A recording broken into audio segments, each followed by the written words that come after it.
Okay, sounds good. Yeah, we can start in 5 minutes or whenever you're ready.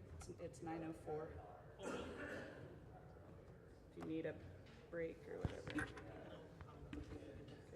I'm gonna get I'll get a printed order of service for you.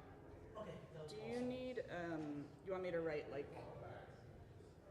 which one is which thing, or are you recognizing these like songs now? Yes, just if like C or G, that would be helpful. Yeah, the keys. Okay, sounds good.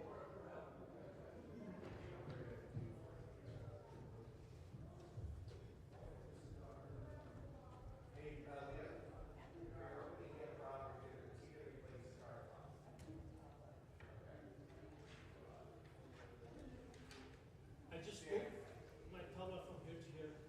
What's that? I just moved it from here to here. Okay. Just switching sides.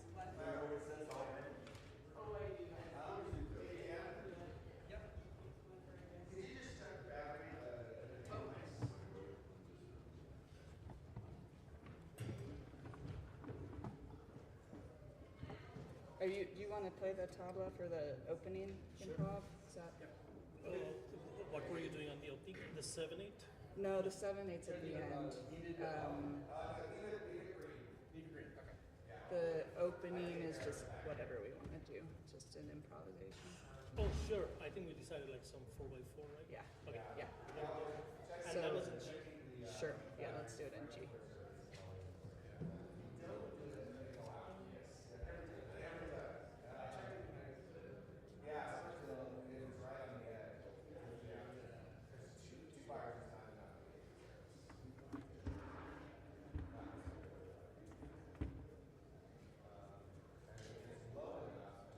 Where should I put these?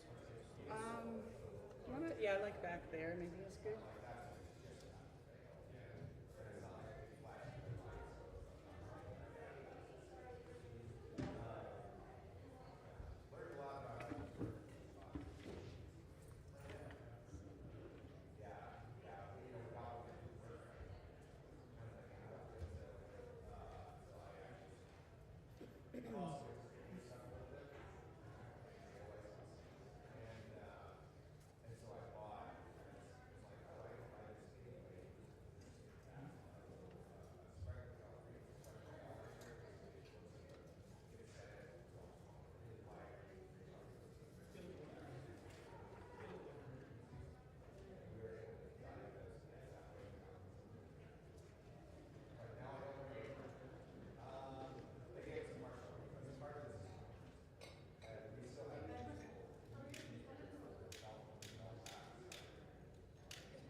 Yeah.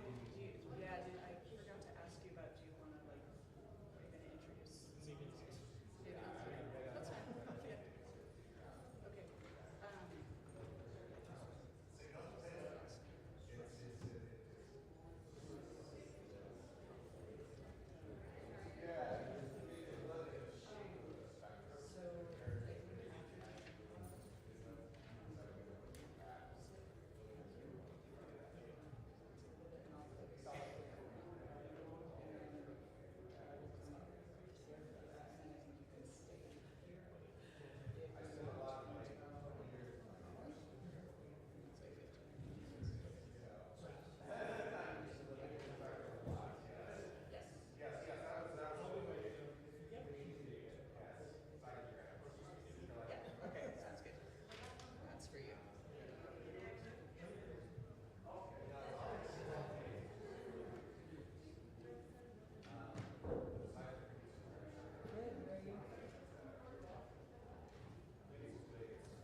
Good morning, and welcome to First Unitarian. My name is Betsy Brainerd, and I serve on your Board of Trustees. Wherever you are, whomever you love, whether you carry joy or sorrow in your heart, you are welcome here. All people of goodwill are warmly invited to join us on the great journey of the mind, the heart, and the spirit. We want to extend a special welcome to those of you who are visiting us for the first time. We're so glad that you've chosen to worship with us this morning. We would love to get to know you and answer any questions you might have about our congregation. If you're joining us online, we encourage you to fill out today's order of service. If you're visiting us in person, we invite you to join us after the service for coffee and conversation in the sanctuary, in the community room, directly out the doors, just off the sanctuary. Our community is very active, and today we have an announcement from Carol Ruckel.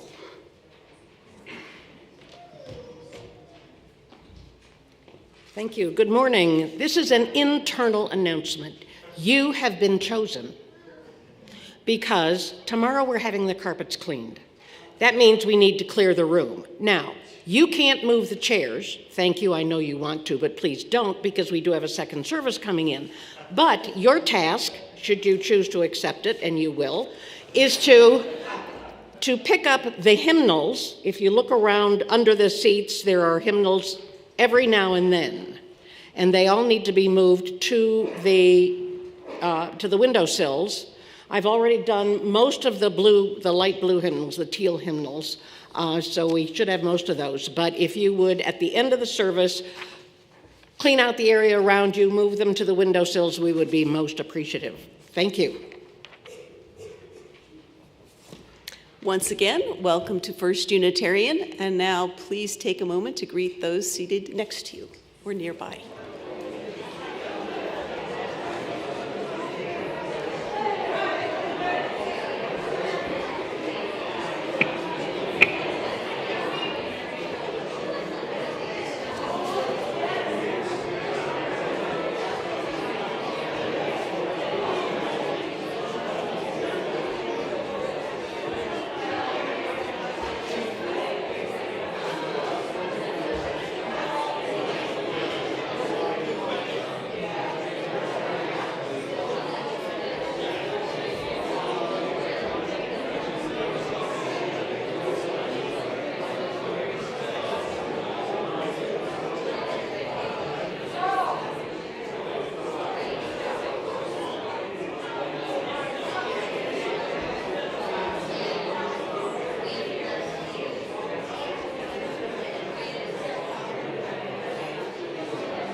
Good morning, First Unitarian.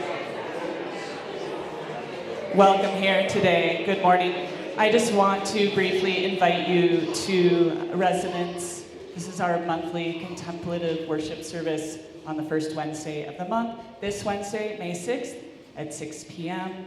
And this will be the final Resonance service for the spring. There it will take a hiatus and come back in the fall. Hope to see you at 6 this Wednesday. And there will be a potluck dinner afterwards at 6:30. Whoever you are, wherever you are joining us from, you are so welcome here. Would you please turn to someone else in the room and join me in singing our welcome song?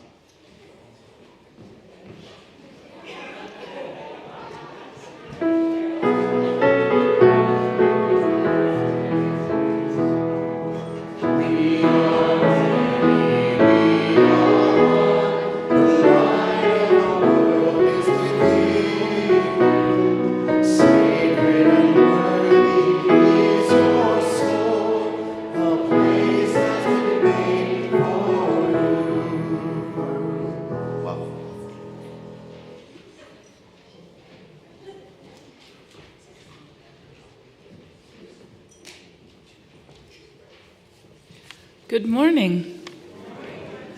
My name is Martha Gray, and our call to worship today is from Thich Nhat Hanh.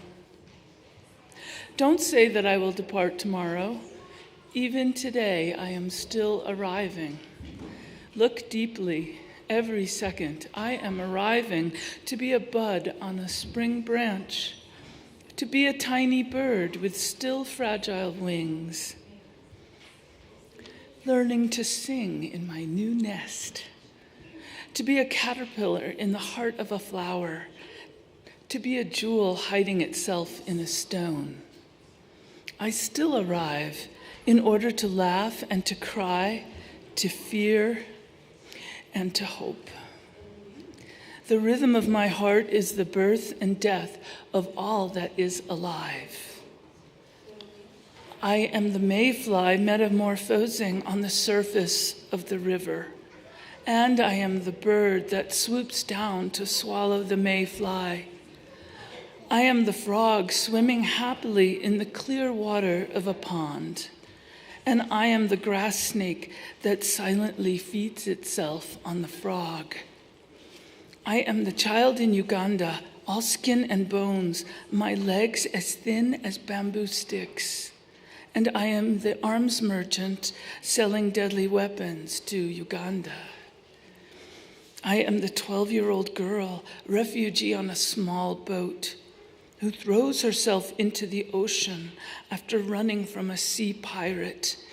And I am the pirate, my heart not yet capable of seeing and loving. I am a member of the Politburo with plenty of power in my hands.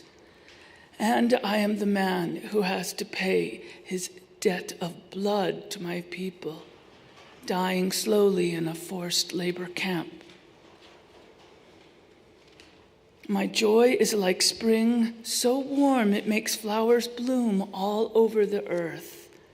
My pain is like a river of tears, so vast it fills the 4 oceans. Please call me by my true names, so I can hear all my cries and my laughter at once, so I can see that my joy and pain are one. Please call me by my true names, so I can wake up, and so the door of my heart can be left open, the door of compassion.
Wow, that was so beautiful. Thank you.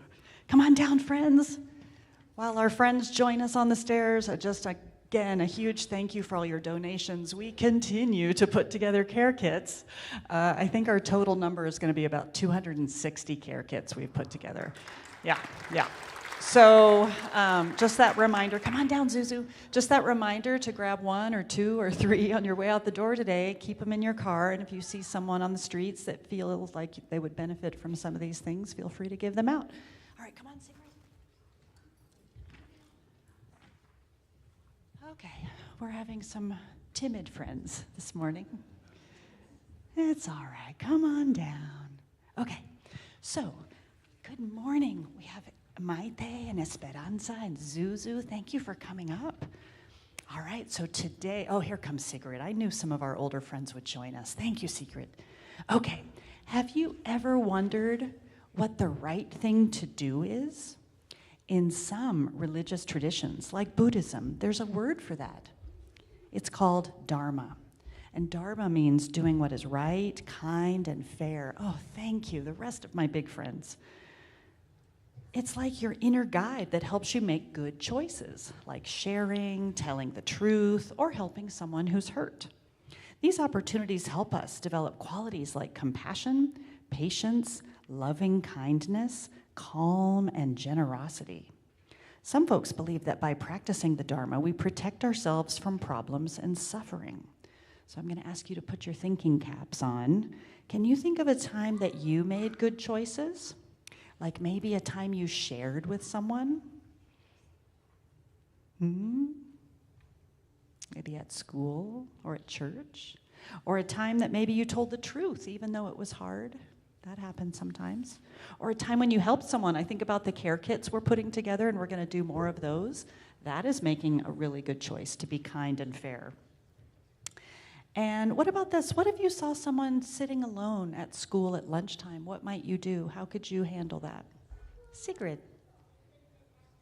You could sit next to them, exactly. That would be such a kind, right, and fair thing to do.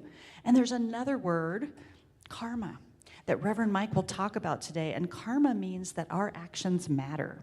What we do and say come back to us in some way. So if we spread kindness, kindness grows. And if we hurt others, that can spread too. And Buddhists believe that each time they die, they are reborn in another life. How they're reborn depends on how they behaved in their past lives.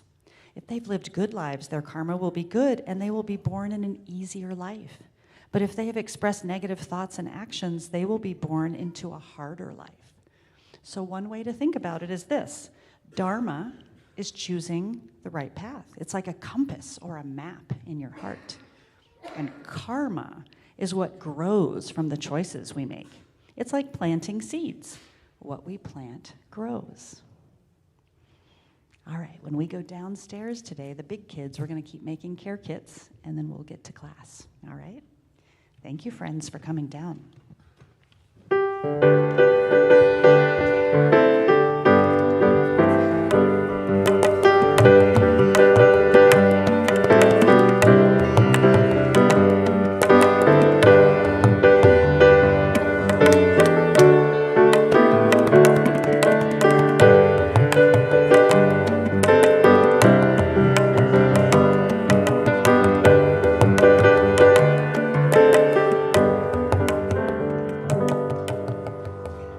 Rise in body and or spirit, and join us in singing our first hymn, "'Tis a Gift to Be Simple."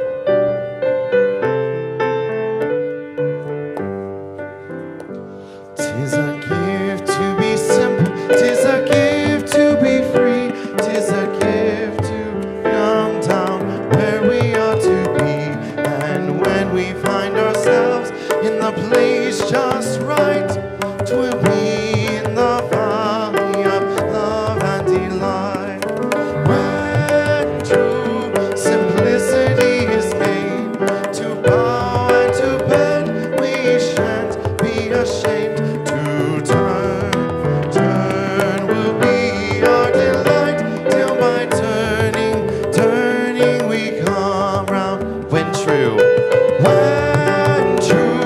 simplicity is gained, to bow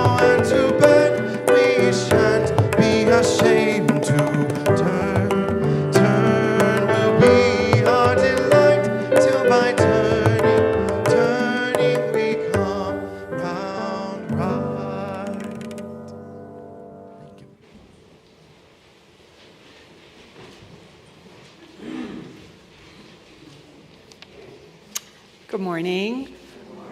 I'm Noelle Bhatti. I serve on the Giving and Action Committee here at First Unitarian. As many of you know, on the first and third Sundays of each month, we collect a donation for organizations in our community doing work whose values closely align with ours. Unless indicated otherwise, all donations received today will go to Disability Law Colorado, which we will hear more about in just a moment. This morning, I'm so pleased to introduce Gina Brown, Director of Mission Support, who's here to tell us about the work they do. If you would like to learn more about Giving in Action or join our committee, or if you have questions for Gina, please join us in the community room following service. Please consider supporting Disability Law Colorado as generously as you can. And with that, please extend a warm welcome to Gina Brown. Thank you. Good morning. I am Gina Brown, Director of Mission Support, and I'm a little teary-eyed already listening to the service, quite honestly, the ridiculously adorable children there. So we are a nonprofit civil rights organization. We have a team of advocates, attorneys, and investigators, and we form Colorado's protection and advocacy system that represents individuals with disabilities throughout the state. And our goal is to make Colorado the best place in America for people with disabilities to live, work, and thrive. I wanted to focus my very brief time here, and I will be really brief, on our monitoring and our intake work. So each year we have a team of staff who handle about 4,000 requests from assistance from individuals throughout the state. Primarily what these staff do is they educate folks about their rights, and they give them the tools to advocate for themselves. Because we have a very limited staff, we cannot work on behalf of every individual to the extent that they might like, so we have extensive self-advocacy tools. Those tools range, there's about 70 of them totally, and they range from the basic, the overview of your Americans with Disabilities Act, to very detailed how to help a child, a student in elementary and secondary schools who has disabilities. I wanted to tell you one very brief story. One of our intake team recently was called by an individual who was within a mental health institution. The individual was deaf and was not able to communicate at all with the staff who were trying to help and care for him. With the intervention of our intake and our monitoring team that went and visited, they immediately were able to get that institution to put in place effective ASL, communicate with that individual. He was then released within a few days, and when we talked with him a few days later, he was really happy that he was released, that people heard him, that understood that he was not able to communicate and were able to serve him. We very much appreciate you all giving us the attention at Disability Law Colorado.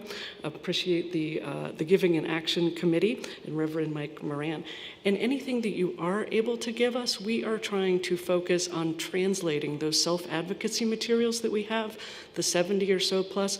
Currently, we only have a handful that's available in Spanish. So in 2026, that is our effort, to translate those materials.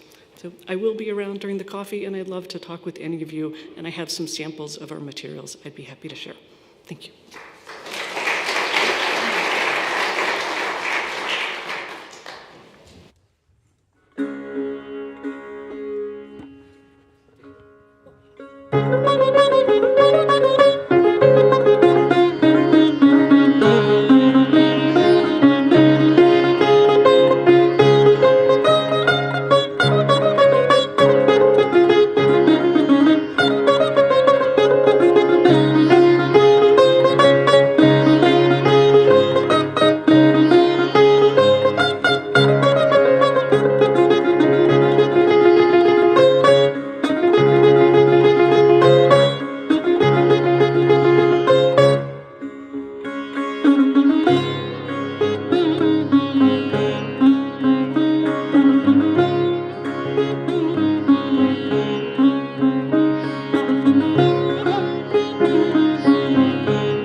Thank you. Thank you for your support, your contributions toward Colorado disability justice, and the many other organizations that we support. Thank you.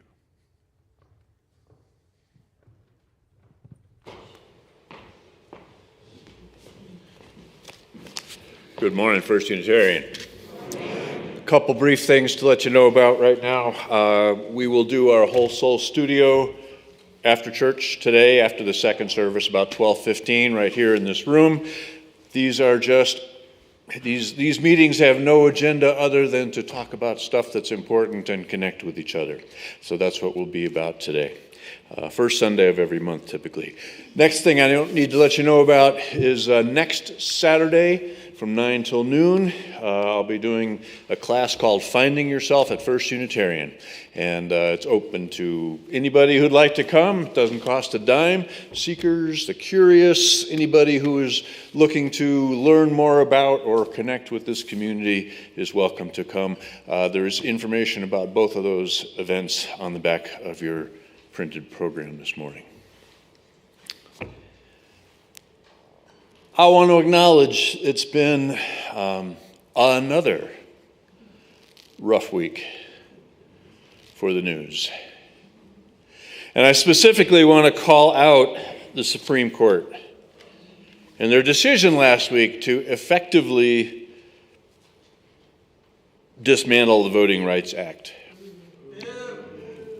Once again, showing the entire world that the majority of this court is shamelessly partisan, anything but objective. They claim textualism or originalism when it suits them, and they invent whole new principles of legalese when that suits them. They uphold states' rights when that suits their agenda, and they institute federal control over states' rights when that suits them. They create legal walls against Democratic presidents and lay out red carpet immunity for their Republican favorites, all the while complaining about being misunderstood and the bad reputation that they are acquiring. But there's no misunderstanding. Their actions speak for themselves. God help democracy. God help us all. I want to thank all the people who helped the auction happen last night. It's our annual event we do, and nothing fills my heart. Well, maybe not nothing, but there's few things that fill my heart more than seeing this building full of happy, wonderful people, and that was certainly last night. So thanks to all folks who helped that happen. If you're one of those who helped organize or pick up or clean up or set up or something with the auction, would you stand up so we can thank you?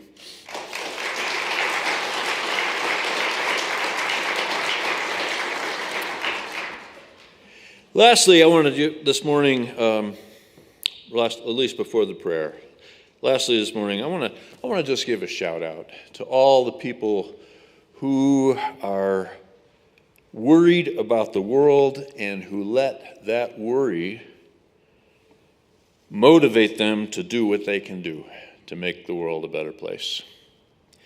Volunteering, caregiving, writing checks, supporting organizations doing good work, feeding people, advocacy, doing education, protesting, organizing, building coalitions, bridges, and partnerships. You are all heroes in my book. You give me hope. Thank you.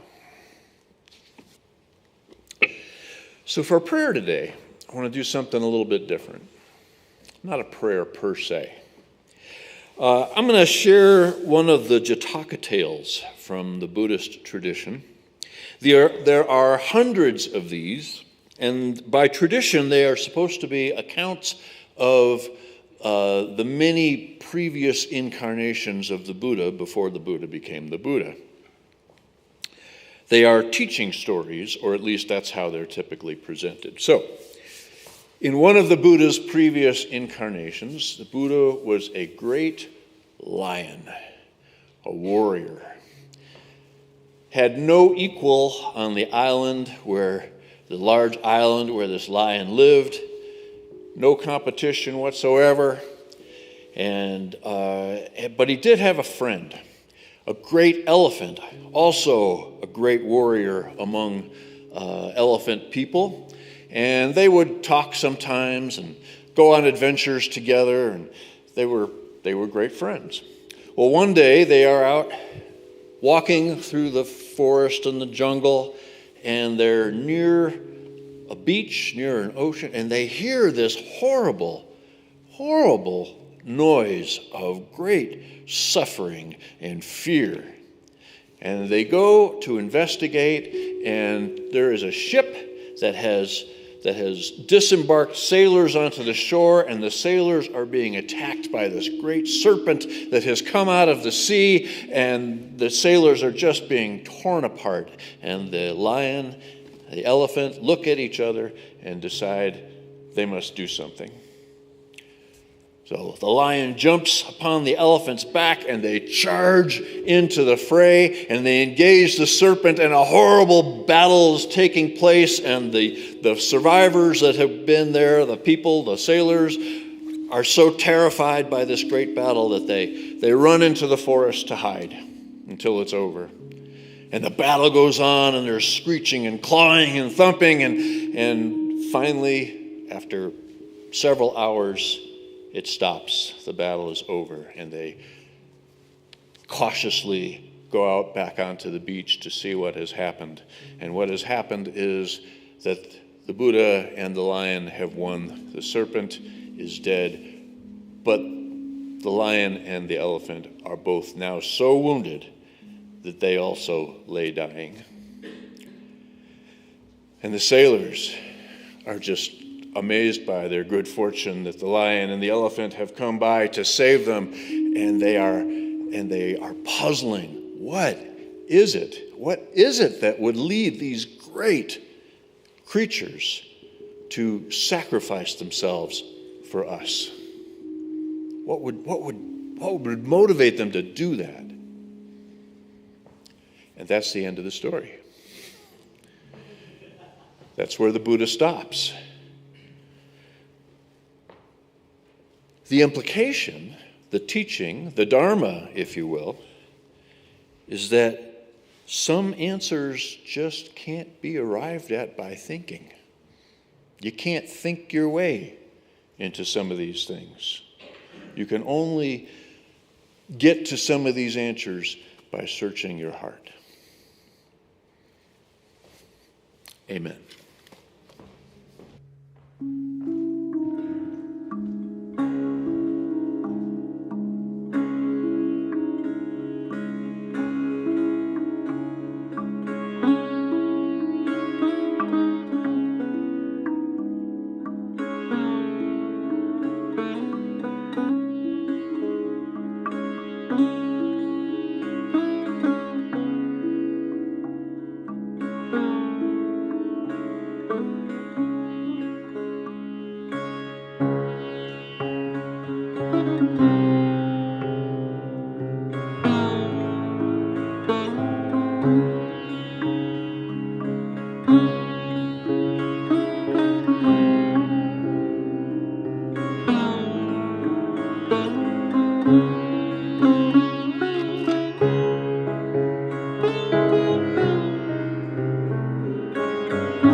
You can just come back anytime. That was awesome.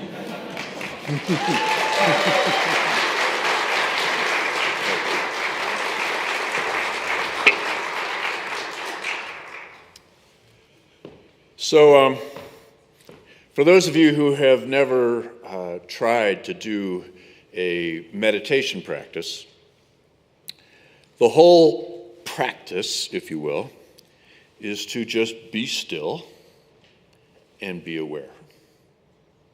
That's it.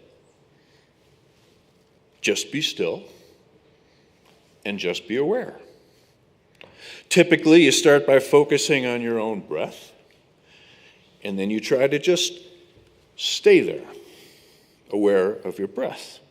When you become aware of other sensations or sounds or movements around you, you simply note dog barking, back aching, light breeze blowing, or whatever it is that you become aware of. Sometimes you use words to articulate these things as an aid to staying present and aware. Passing car, wind through the trees, butt itches, or whatever is happening right at that moment. The idea of staying present, the idea of staying present in the moment is dead simple. The practice itself is quite difficult. People spend decades practicing this. The benefits, to a large extent, at least in my experience, are just about indescribable. Literally, I don't know how to put that into words. So, an old Buddhist teaching story that is sometimes presented as a joke goes like this. One time, 4 monks were meditating in a monastery, and all of a sudden, one of the prayer flags on the roof started flapping in the wind. The youngest monk noticed this and quietly said, "Flag is flapping." After a moment, a more experienced monk said, "Wind is flapping." After a moment, a third monk, still more experienced, said, "Minds are flapping." And a fourth monk, the eldest and most experienced among them, after a moment said, "Mouths are flapping."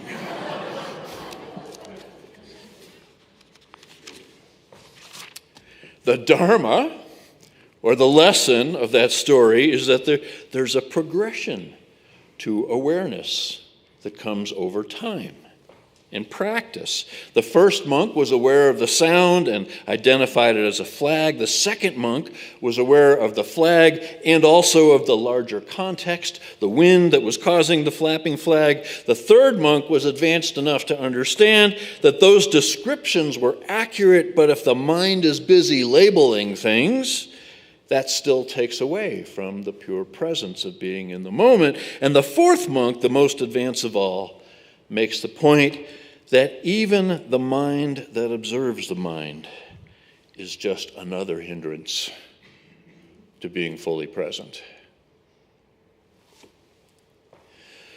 So we're exploring Dharma and Karma today. And the fact that Dharma is a word frequently misunderstood is perfectly understandable because it's used in very different ways in very different contexts. In Buddhism, Dharma typically refers specifically to the teachings of the Buddha. In Sikhism, Dharma refers more generally to sort of the whole sort of path of righteousness that one follows, living a good life through moral behavior and honesty and devotion to the divine. But in Hinduism, Dharma derives from a Sanskrit word meaning to hold or to support, and it has cosmic connotations. Dharma is like the invisible force that holds the whole universe together, linking all things, all thoughts, all matter, all of it in an interdependent wholeness, a little like the unity that makes us one. Karma is the principle of cause and effect. The karma principle basically just says that everything that happens, everything, happens because of an infinite string of prior happenings. Nothing is disconnected. And everything that happens creates ripples of consequences that go out from that happening ad infinitum. Good karma adds to the collective karma of both the individual person and also the collective good karma of the whole cosmos. Bad karma the same, individualistic and cosmic, because of course the individual and the cosmic are connected. Karma, dharma are thought to work together, sort of the two pillars that provide order and structure to how the universe works, but also as kind of the principles on how you go about living a good life. Dharma, karma. So here's a story I learned from Jack Kornfield, and just by way of full disclosure, I wrote paragraphs talking about dharma and karma, and then when I read them back, I thought, that is the most boring butt sermon. These things are best talked about through stories. I learned this one from Jack Kornfield. Once there was a moderately successful man who came to a point in his life where he realized that all of his accomplishments, all the things he had worked for, all the things he had surrounded himself with were never going to bring him peace. Just wasn't going to happen that way. He didn't know where peace was, but he was clear this wasn't it. The Sanskrit word, by the way, for this is samsara, the endless cycle, drifting through life, distracted by all the shiny but ultimately meaningless desires and trinkets of civilization. So eventually this feeling became strong enough that he gave away all his possessions, left the life he had built, and he had heard about the Buddha, so he traveled to where the Buddha was and asked to become a disciple. He was accepted and started on a 5-year course of study and practice. He learned to meditate. He learned to quiet his mind. He learned to control his body. He immersed himself in the teachings and the discernments of the Four Noble Truths and the Eightfold Path. Turned out he had kind of a talent for this. And years went by, and eventually, like the Buddha before him, it began to dawn on him that while the teachings were excellent, nothing could be better, the best teachings possible, they still weren't going to be enough. He explained this to the Buddha, asked for a leave of absence to ponder this more deeply. The Buddha understood and sent him off. Off he went on his own. He was so determined to attain enlightenment at this point that he decided he would not lay down until he had attained enlightenment. He would walk, he would sit, but he would never lie down. He did this for some years, and he made significant progress. But it happened that he developed a problem with his eyes. Some kind of infection was causing him to slowly go blind. Seeing a doctor, the doctor gave him some medicine to put in his eyes, but the medicine required him to lie down and let it work for a while. And this he would not do. He considered the relative importance of his quest for enlightenment and the importance of his eyesight, and to him the choice was clear. Nothing was more important than enlightenment, and so he went blind. Eventually, maybe because of the blindness, maybe in spite of it, he did finally achieve enlightenment. Buddhist stories can be long, by the way. He did finally achieve enlightenment. He returned to the place of the Buddha. The Buddha recognized a fellow bodhisattva and gave him a small hut to live in, arranged for food to be delivered. Now it happened that the monks and disciples are not supposed to harm any living creatures. But this man was blind, and so he could not see the ants and occasional beetles or other insects on the paths around the compound, and so he sometimes stepped on them. Now, this caused some consternation among the younger disciples, and they approached the Buddha with their concerns. Hearing them, the Buddha told them another story. Long ago, there was a woman, a mother and a wife, who also developed a problem with her eyes. This caused her great concern and grief. She went to a doctor who said they could help. He knew how to make a medicine that would make it better, but the cost would be very high. The woman didn't have any money, but she promised that if only the medicine would work, she would devote herself to the doctor and his family. Do whatever he needed doing, a lifelong servant. She would even bring her children and have them also serve the doctor. The doctor agreed, prepared the medicine, put it into her eyes, told her to come back in a week, and we'll see how things are at that point. Well, it worked. She began to, within a day, she could see much better, and the improvement continued all week. Life was so much better, she began to regret the promise she had made. So when she returned to the doctor, she pretended that she couldn't see at all and complained bitterly about the medicine that not only hadn't worked, it had made things much worse. Well, the doctor knew immediately that she was lying and that she intended to betray the promise she had made. So he made another mixture and persuaded her that this one was better than the last, but this time it was the doctor who was lying. He gave her a medicine guaranteed to make her go blind, and she did. The Buddha then explained to the disciples that the blind bodhisattva who sometimes stepped on insects in the compound, that had been that very doctor in a previous life. And his blindness in this life was his karma for having made that decision to harm that woman all those other lifetimes ago. The Buddha assured his disciples that they needn't be concerned about every last insect that the blind bodhisattva might step on, because the blind bodhisattva was now in harmony with the Dharma, and karma would eventually balance things out in the long run. Anyway, the Dharma and the karma that they really needed to be worried about was their own.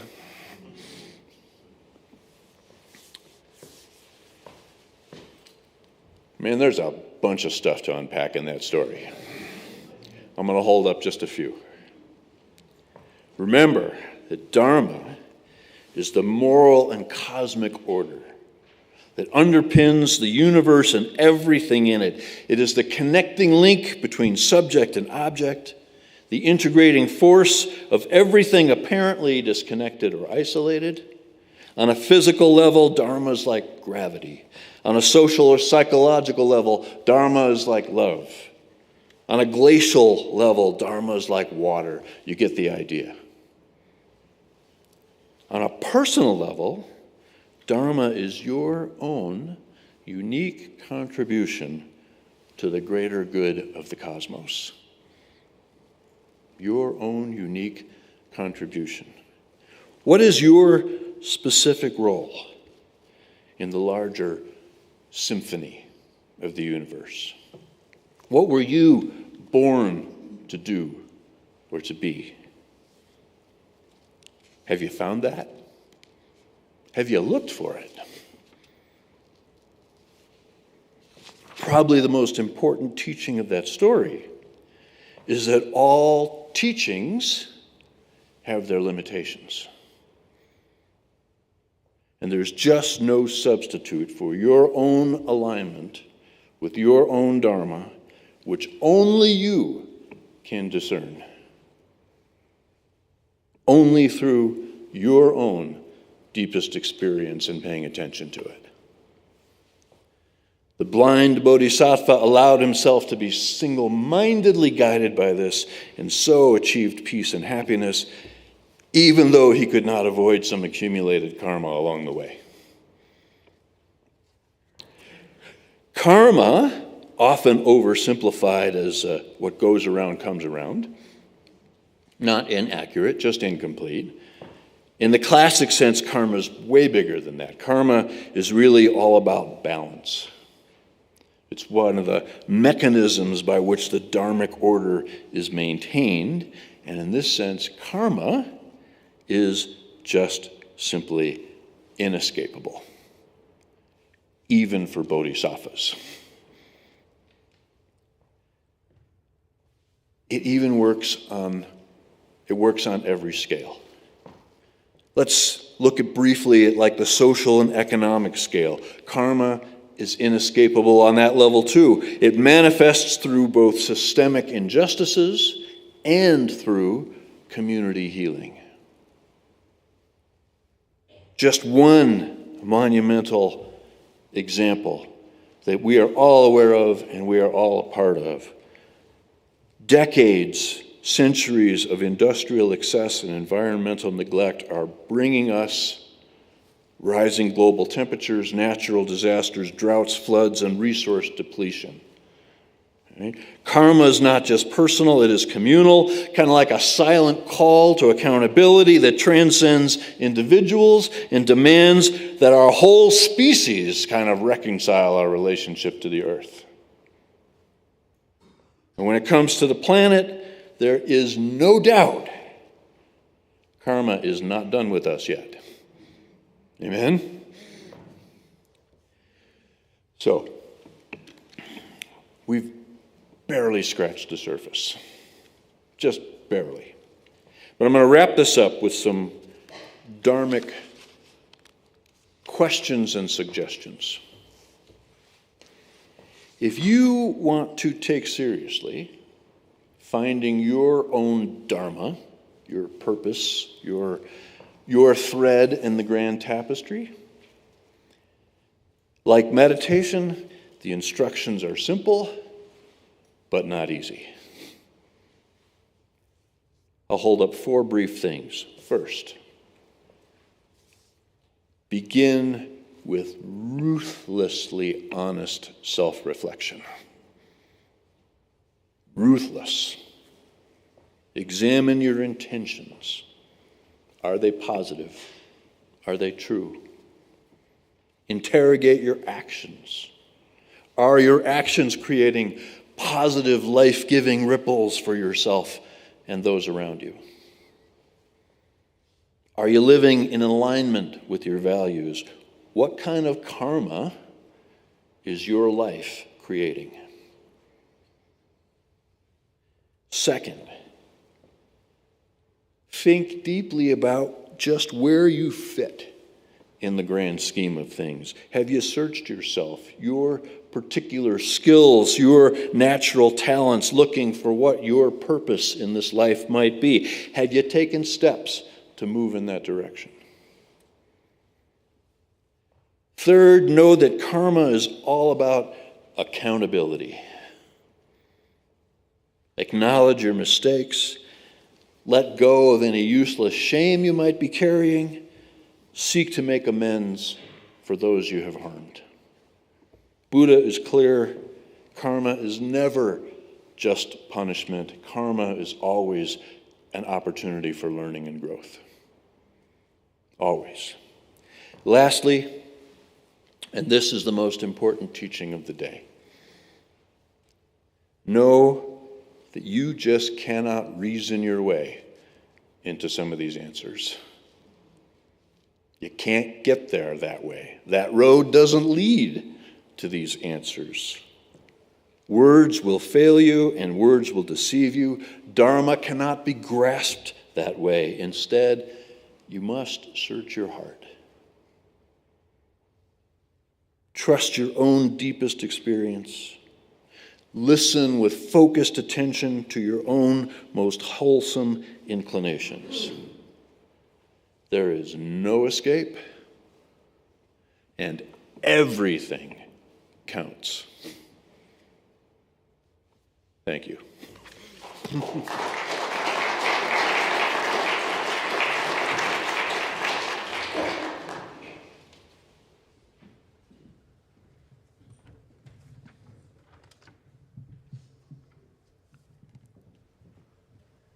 Would you rise in body and or spirit and join us in singing our next hymn, Voice Still and Small?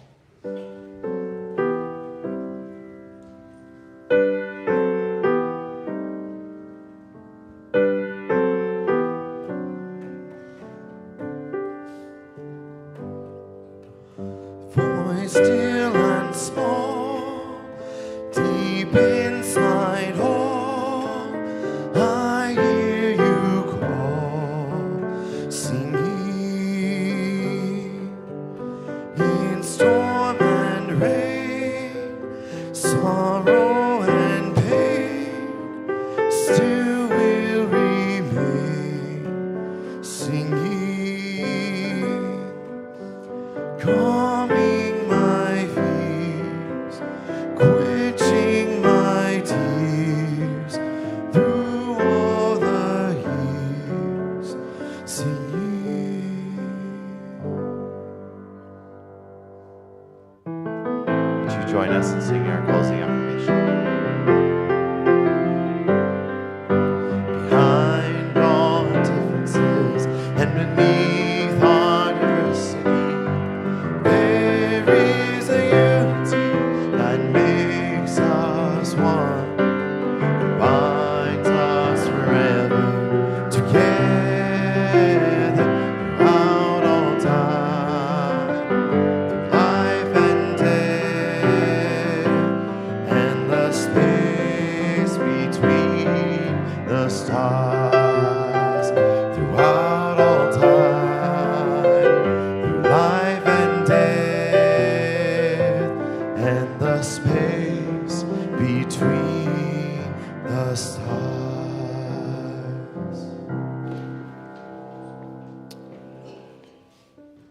Our benediction today is from Yangthang Rinpoche. You have obtained a human life, which is difficult to obtain. You have aroused a spirit of emergence, which is difficult to arouse. And you have encountered the sublime Dharma, which is difficult to encounter. Reflect again and again on the improbability of obtaining such a fine human life. If you do not make this meaningful, it will be like a butter lamp in the wind of impermanence. Do not count on this lasting a long time. Amen. Our service is ended.